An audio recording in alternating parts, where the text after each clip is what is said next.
আসসালামু আলাইকুম রহমতুল্লাহি অবরাকাতুহু। সম্মানিত দর্শক, রাজনীতির যে দুর্বোধ্য সময় চলছে, এই দুর্বোধ্য সময়ে অনেক কিছু তছনছ করে ফেলেছে।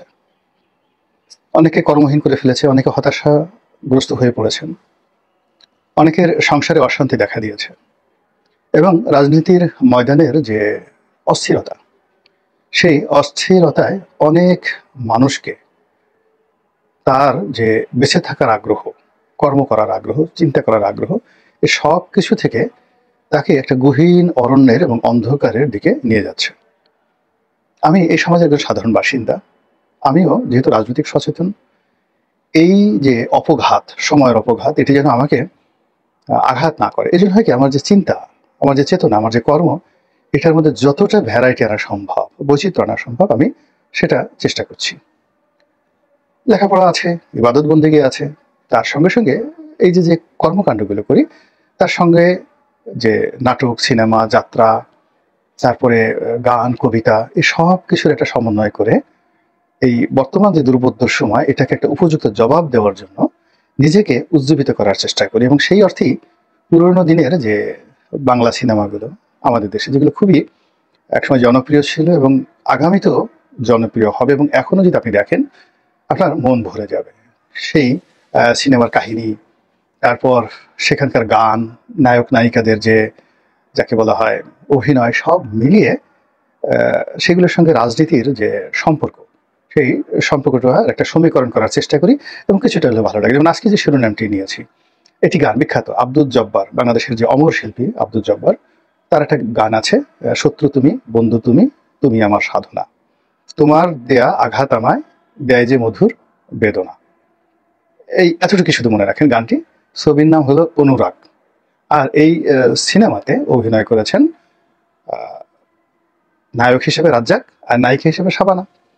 কাহিনী এখানে বলবো না। এই অনুরাগ সিনেমার যে এই গানটি যিনি সুর করেছেন সুবল দাস, এই অসাধারণ গানটি শত্রু তুমি, বন্ধু তুমি, তুমি আমার সাধনা, আর ডক্টর মনিরুজ্জামান, খুব বিখ্যাত গীতিকার ডক্টর মনিরুজ্জামান এই গানটি রচনা করেছেন। এখন এই গানের যে অন্তর্নিহিত মর্ম, সেই মর্ম হলো ভালোবাসা, মানুষের ভালোবাসা, মানুষের যে সম্পর্ক, সেই সম্পর্কে আপনি বন্ধু হন, কখনো বন্ধু হন, বন্ধু হয়ে আবার সময়ের বিবর্তনে আপনি শত্রু হয়ে যান। তো শত্রু হওয়ার পরে কিন্তু আপনাকে যে আঘাত করব আমি, আপনি আমার বন্ধু ছিলেন একসময়, আঘাত করার মতো শক্তি, সামর্থ্য আমার নেই, লজিস্টিক পাওয়ার আমার নেই। ২ নম্বর হলো যে আপনার সাথে আমার সম্পর্কের সেই যে সুমধুর স্মৃতিগুলো, সেগুলো আমাকে ভীষণভাবে পীড়া দেয়। ফলে আপনাকে আমি কি দিয়ে আঘাত করব? যেখানে আমার প্রেম গিজ গিজ গিজ করছে শরীরের মধ্যে, আমি তো আপনাকে আঘাত করতে পারবো না। তো সেক্ষেত্রে আপনি দূরে চলে গেছেন, কাজেই আপনি আমার শত্রু, কিন্তু আপনি আমার বন্ধু হৃদয়ের কাছে। ২ নম্বর হলো যে আপনি তো আপনার মতো করে চলে গেছেন, আপনার জন্য হয়তো ভিন্ন একটা জগৎ তৈরি হয়েছে, অন্য প্রেমিক বা প্রেমিকা আপনি খুঁজে পেয়েছেন। আমাকে আপনার খুবই খারাপ লাগে, আপনি আমাকে আঘাত করছেন, কিন্তু তারপরেও আমার কাছে মনে হচ্ছে আপনার সেই আঘাতগুলো আমার কাছে মধুর বেদনা। কিছু বেদনা আছে না, ভালো লাগে। মাঝে মধ্যে দেখবেন যে অনেক সময় আপনাদের পেটের মধ্যে খুব যাকে বলা হয় একটু ব্যথা করে, চিনচিন চিনচিন করে ব্যথা করে নাভির গোড়ায়। তো ব্যথা করে, এরপর আপনি একটু পেটে চাপ দিলেন, ওই ব্যথার মধ্যে কিন্তু আপনার আবার একটু ভালো লাগবে, কিন্তু আপনাদের এখানে একটা ফোড়া হলো, খুব কাটাচ্ছে। তো ওটার উপর আবার আপনি যখন হাতের একটু স্পর্শ দিলেন, একটু তেল লাগালেন, তখন এক ধরনের ভালো অনুভূতি, একটু গরম দিলেন, ওইরকম তো মধুর বেদনা। তো এই গানটির সঙ্গে যদি আপনি বর্তমান বিএনপির যে রাজনীতি, সেই রাজনীতির দুঃখ, কষ্ট, বেদনা বোঝার চেষ্টা করেন, তাহলে দেখবেন যে বাংলা চলচ্চিত্রে সেই যে অনুরাগ নামক যে সিনেমাটি রয়েছে, সেই সিনেমার দৃশ্যের মতো, সিনেমার কাহিনীর মতো এবং সিনেমার গানের মতো আমাদের বাংলাদেশের প্রধান রাজনৈতিক দল বিএনপির যে রাজনীতি, ঠিক ওইরকম একটা সমীকরণে দাঁড়িয়েছে। যেমন ধরুন, বিএনপির দীর্ঘদিনের বিশ্বস্ত বন্ধু জামাত, এখন বাংলাদেশে জামাত সবকিছু পরিচালনা করছে। বর্তমান যে সরকার, ডক্টর মোহাম্মদ ইউনূসের সরকার, এটিকে আপনি কার্যত ডি ফ্যাক্টো জামাতের সরকার বলতে পারেন। একটা সময় বিএনপি সরকারের সঙ্গে জামাত ছিল এবং সেটিকে জামাত বিএনপি সরকার বলা হতো, যারা টিটকারি করতো, অর্থাৎ বিএনপির মতো একটা বৃহৎ দল জামাতকে আশ্রয় গ্রহণ করছে, এই জন্য বিএনপিকে ছোট করার জন্য জামাত আগে দিয়ে বলতে হতো জামাত বিএনপির সরকার। আর অন্যদিকে ইন জেনারেলি যেটা বলা হতো সেটা হলো বিএনপি জামাতের যৌথ সরকার। তো বাংলাদেশে আসলে এরকম ভাবে যৌথ সরকার আর কখনো হয়নি। সেখানে ধরেন শেখ হাসিনার সরকারে জাতীয় পার্টি ছিল, শেখ হাসিনার সরকারে জাসদ ছিল, আরো অনেকে ছিল, কিন্তু জাসদ আওয়ামী লীগের সরকার বা জাসদ বা জাতীয় পার্টি আওয়ামী লীগের সরকার বলা হয়নি। কিন্তু বিএনপি জামাতের সরকার বা জামাত বিএনপি সরকারের যে কার্যক্রম, এটাকে অনেকটা আম দুধের মতো মিশে গিয়েছিল। তাহলে বুঝেন সেখানে মহব্বতটা কোন পর্যায়ে ছিল। একজন স্বামী স্ত্রীর সঙ্গে একটা দৈহিক মিলনের পরে যেভাবে তাদের মধ্যে একটা ফিজিক্যাল অ্যাটাচমেন্ট হয়ে যায়, লেগে যায়, এবং তাদের যে অনুভূতিটা একেবারে যখন চূড়ান্ত, তাদের যখন তৃপ্তির চূড়ান্ত পর্যায়ে পৌঁছে যায়, তখন একে অপরকে তারা ফিল করে যে এই দেহের মধ্যে কোনো পার্থক্য নেই, এই মনের মধ্যে কোনো পার্থক্য নেই, এবং চিন্তার মধ্যে কোনো পার্থক্য নেই। এবং তারা যখন চূড়ান্ত তৃপ্তির পর্যায়ে পৌঁছে, তখন স্ত্রী যতই অসুন্দর হোক, স্বামীর কাছে মনে হয় এর চেয়ে সুন্দরী আর নেই। স্বামী যতই অসুন্দর হোক, স্ত্রী মনে করে এর চেয়ে সুপুরুষ, এর চেয়ে সুন্দর আর নেই। এইরকম যখন একটা শরীর, মন এবং মস্তিষ্ক, এই তিনটি জিনিস যখন একত্রে কাজ করে এবং সেখানে যে মিলনটা হয়, তখন সেখানে লাইলি মজনু তৈরি হয়ে যায়, শিরি ফরহাদ তৈরি হয়ে যায়, প্রেমের উপাখ্যান, সেই মমতাজ শাহজাহানের মতো প্রেমের উপাখ্যান তৈরি হয়ে যায়। তিনটে জিনিস একত্রে কাজ করে। রাজনীতিতেও তদ্রুপ, রাজনীতিতেও তদ্রুপ। এরকম যখন অ্যাটাচমেন্ট হয়ে যায়, তখন সেই অ্যাটাচমেন্টের পরে এই দুটো রাজনৈতিক দল, দুটো মতাদর্শ, এদের মধ্যে যখন নামের একটা জুড়ি হয়ে যায়, বন্ধুত্ব হয়ে যায়, এটা ইতিহাসে খুব কম আছে। বাংলাদেশে, ভারতবর্ষে, মানে এই যে জামাত বিএনপির যে জোট, রাজনৈতিক জোট এবং জামাত বিএনপির সরকার বা বিএনপি জামাতের সরকার, মানে তারা জোট হিসেবে যে সুখ্যাতি অর্জন করেছে এবং যাকে বলা হয় সরকার হিসেবে তারা যে সুখ্যাতি অর্জন করেছে, এই বন্ধন কোনোদিন ভুলার নয়।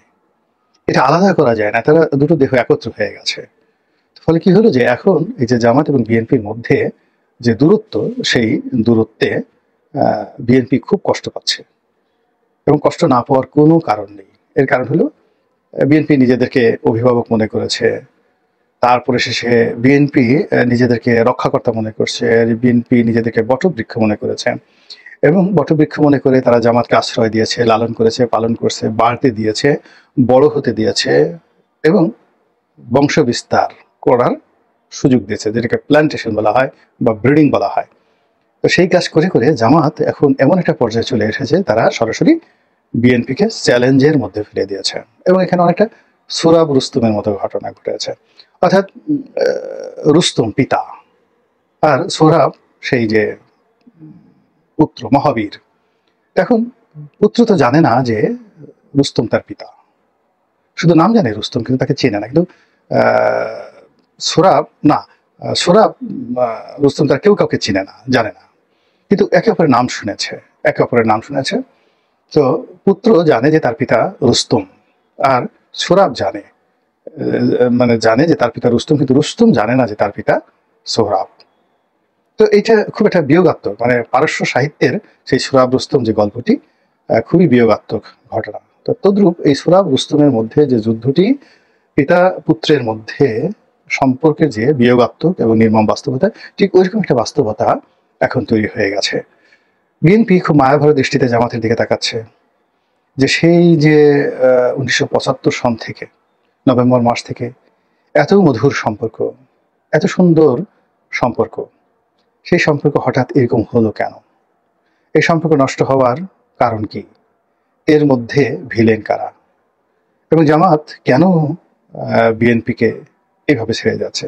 সৈয়দ শামসুল হকের একটা বিখ্যাত কবিতা রয়েছে, স্বামী স্ত্রীর মধ্যে। সেই স্ত্রী অভিমান করে বলছে যে তুমি কেন পাশ ফিরে সও, আগে তো এরকম ছিলে না, আমার দিকে তুমি তাকাও না। অসাধারণ একটা সুন্দর কবিতা, আমি এই মুহূর্তে সেটা আপনাদেরকে বলে বিরক্তি সৃষ্টি করতে চাচ্ছি না। তো যাই হোক, এনিওয়ে, তো এই যে বিএনপির যে অনুভব, ফলে কি হলো আপনি দেখুন, এখন পর্যন্ত জামাত নিয়ে বিএনপি যারা শীর্ষ নেতা রয়েছে, তারা কিন্তু তেমন কোনো উচ্চবাচ্য করছে না। কিন্তু ভাইরাস জামাতের যারা শীর্ষ নেতৃবৃন্দ রয়েছেন, তারা সবাই বিএনপিকে টার্গেট করে যা বলার মোটামুটি বলে দিয়েছেন। অর্থাৎ প্রথমত শীর্ষ নেতৃবৃন্দ এক জালেম গেছে আর এক জালেম আসবে, চাঁদাবাজ ঠাদাবাজ এগুলো বলে ঠেলে তারপর একেবারে বিএনপির যে সর্বোচ্চ নেতা, তাকে আবার নিজের দলের একেবারে যারা প্রান্তিক পর্যায়ে কর্মী, তাদের মাধ্যমে যে গালাগালগুলো দেওয়া হয়েছে, এই গালাগাল আসলে মানে অন্য কোনো মানুষকে দিলে সে ইঁদুরের বিষ খেয়ে মারা যেত, বা সে ওয়ালের সাথে সে মাথা ঘষত, এমন কেন হলো, কেন কেন কেন। আপনি দেখেন একটা সময় হয় যে ঢাকার মেয়র ছিল সাইদ খোকন, তো সে তাপসের প্রতি খুব বিরক্ত হয়ে গেল। বিরক্ত হয়ে যখন সে একেবারে কাণ্ড জ্ঞান হারিয়ে যে ডায়লগ ছেড়েছিল, শুধু কেন আমি, কেন কেন কেন কেন, এরকম জামাতের এখন কর্মকাণ্ডের কারণে বিএনপির যারা শীর্ষ নেতৃবৃন্দ তারা রীতিমতো বলছে কেন কেন কেন, কেন এই আঘাত, কেন বিএনপিকে টার্গেট করা হচ্ছে, কেন আমাকে ছেড়ে দেওয়া হলো, এতদিনের সম্পর্ক, এই জিনিসগুলো তারা ভুলতে পারছে না। ভুলতে না পারার কারণে তারা কেবলই মাত্র জামাতের কাছ থেকে আঘাত পাচ্ছে, কিন্তু প্রতিঘাত দিতে পারছে না। প্রতিঘাত দিতে গিয়েই তাদের পুরনো প্রেম, তাদের যে পিতা সুলভ যে মনোভাব, অভিভাবক সুলভ মনোভাব, বটবৃক্ষ সুলভ তাদের যে অভিব্যক্তি, সব এখানে একত্রে কাজ করছে। আর এর সঙ্গে যদি আপনি এখন চিন্তা করেন যে সেই যে বাংলা সিনেমার গান, শত্রু তুমি বন্ধু তুমি, তুমি আমার সাধনা, যেভাবে হোক তোমার সঙ্গে আমার আবার বন্ধুত্ব করতে হবে, তোমার দেয়া আঘাত আমায় দেয় যে মধুর বেদনা, তুমি যে গালাগাল করো, এই গালাগালগুলো ভালো লাগে। যেমন দেখা গেল এক বাপ এসে একদিন বলতেছে যে খুব খুশি, বাপ খুব খুশি, কিন্তু সে ভালো শিক্ষিত ছেলে, নতুন কথা শিখছে ছেলে, তো পাশে কয়েকটা বস্তি সস্তি আছে, তো বাচ্চা খেলতে যায় সেখানে, হাঁটে, এবং সেখান থেকে কয়েকটা গালি শিখে আসছে একটা ছোট বাচ্চা, এবং এসেই তার বাবাকে বলতেছে তুত্তাবাত্তা তুত্তাবাত্তা। তো সে প্রথমে বুঝতে পারেনি, পরে যখন সে বুঝতে পারলো যে ছেলে তাকে কুকুরের বাচ্চা বলছে বা কুত্তার বাচ্চা বলছে, তো কিন্তু সে আঘাত পেল, আঘাত পেল। পরে সে সে হাসলো যে সন্তানই তো, তা সে যে অশুদ্ধ ভাষায় তুত্তাবাত্তা তুত্তাবাত্তা বলছে, এটা খুব ভালো লাগছে। তো সে আমাকে সে বলতেছিল যে এরকম ব্যাপার, আমার ছেলে তো এরকম ভাবে আমার কাছে একটা গালি দিয়েছে। তো এরকম যে তোমার দেয়া আঘাত আমায় দেয় যে মধুর বেদনা। তো এখন এই যে রাজনীতি, যে প্রেম ভালোবাসা জামাত এবং বিএনপির মধ্যে, তাদের মধ্যে আঘাত প্রতিঘাত, এবং সেখানে যে প্রেমের সাধনা, এটার রসায়ন আগামী রাজনীতিতে কেমন হয়, এবং এই যে প্রেমের টানাটানি, সেই প্রেমের টানাটানিতে ডক্টর মোহাম্মদ ইউনূস ভার্সেস জনাব তারেক রহমান, তারা জামাতকে নিয়ে যে টানাটানি করছেন, সেই টানাটানিতে আসলে শেষ পর্যন্ত রশি কার দিকে যাবে, জামাত কার দিকে ছুটে আসবে, কার সঙ্গে জামাতের আলিঙ্গন হবে, কার সঙ্গে জামাতের মিলন হবে, এবং সেই মিলনের পরে ক্ষমতার যে কেন্দ্রে কি পরিবর্তন আসবে, সেটি এখন দেখার বিষয়। মহান আল্লাহ আমাদের সবাইকে হেদায়েত দান করুন এবং হেফাজত করুন। আসসালামু আলাইকুম ওয়া রাহমাতুল্লাহি ওয়া বারাকাতুহু।